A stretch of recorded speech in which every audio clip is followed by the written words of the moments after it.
bonjour et bonsoir. Tu as quitté ta famille. Tu en avais marre.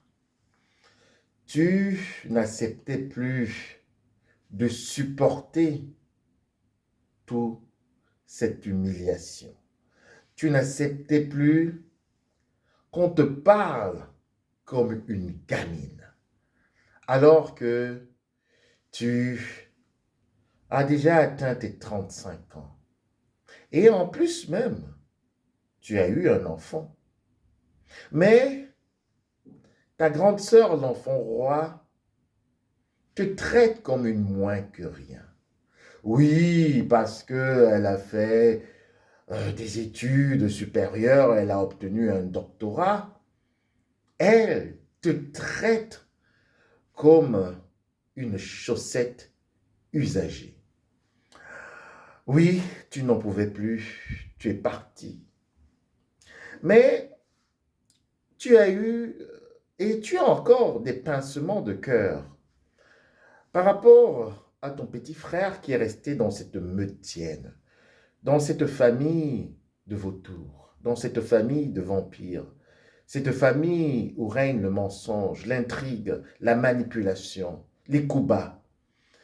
Tu as toujours des pincements de cœur. Quand tu penses à Marcel, oui, il est bien vrai, c'est un mouton noir, mais tu connais également sa situation. Il ne peut pas encore quitter de cette meutienne. Il ne peut pas encore l'abandonner parce qu'il n'a pas encore fini ses études. Mais toi, il te fallait partir. Oui, tu t'es installé très loin de cette famille. Et voilà ton cadet qui est dans cette famille. Vous êtes une famille de 7 enfants. Il t'appelle et il te dit que votre grand-père est décédé. Oui, votre grand-père adorable est décédé. Papa Paulin. Oui, Papa Paulin, c'est comme ça que vous l'appeliez. Il est décédé. Et il faudrait que tu viennes. Il essaie de te convaincre, il te dit, oui, écoute, il faudrait que tu viennes. Je sais que ça te fait beaucoup de la peine, mais viens quand même, c'est Papa Paulin qui est décédé.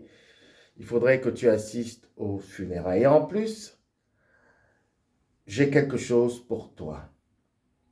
Alors, tu essayes vraiment de te ressaisir.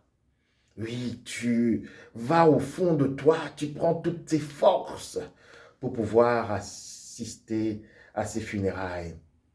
Parce qu'en fait, quand tu penses que tu vas voir la tête de ta maman, quand tu penses que tu vas voir ton papa lui-même castré, quand tu penses que tu vas voir ta grande sœur, cette sorcière, cette méchante, cette perverse, quand tu penses que tu vas voir encore tous ces moutons noirs, tes frères et sœurs, qui font même du sale à ton petit frère Marcel, quand tu penses que tu vas voir tout ce monde, tu as envie de vomir. Mais oui, ton cadet t'a dit de venir et tu lui fais confiance et il te fait confiance et tu pars.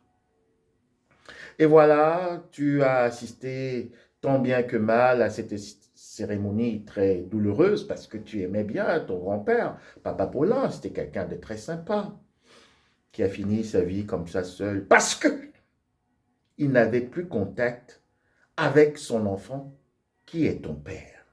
À cause de qui? À cause de la maman hyène.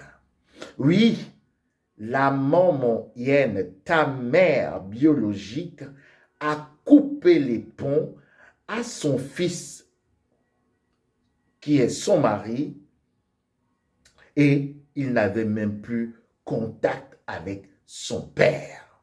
Et c'est pour cela aussi que tu en veux à cette maman hyène. C'est pour cela que tu en veux à ton papa.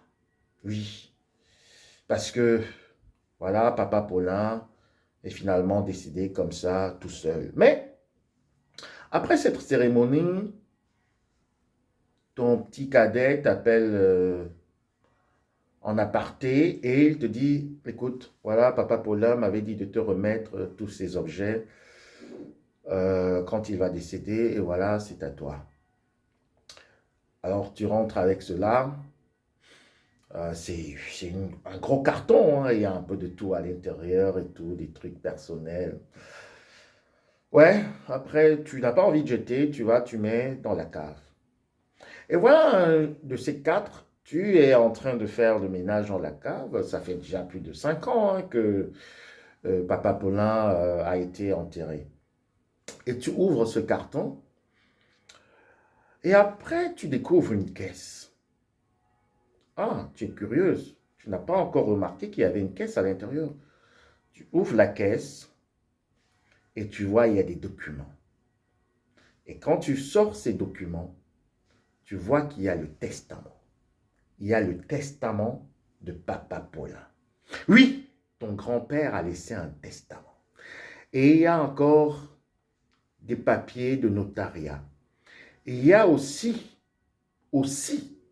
les documents de la maison où ta famille habite. Et quand tu lis ce testament, à ta grande surprise,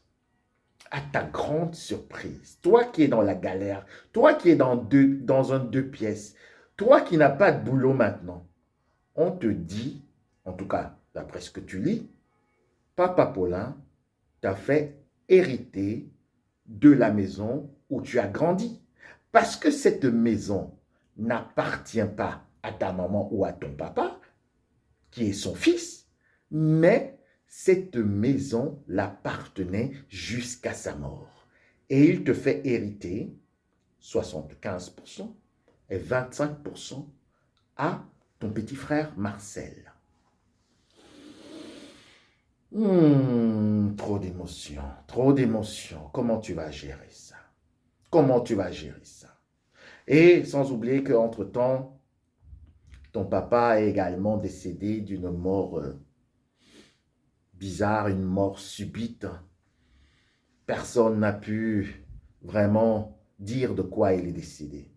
Alors, maintenant, tu as les documents de la maison où ta maman, la hyène sauvage, hideuse, sorcière mystique habite et où elle a également fait aménager ta grande sœur avec son mari, avec ses enfants, et il y a encore deux de tes frères qui habitent là-bas, plus ton cadet que tu aimes bien, Marcel.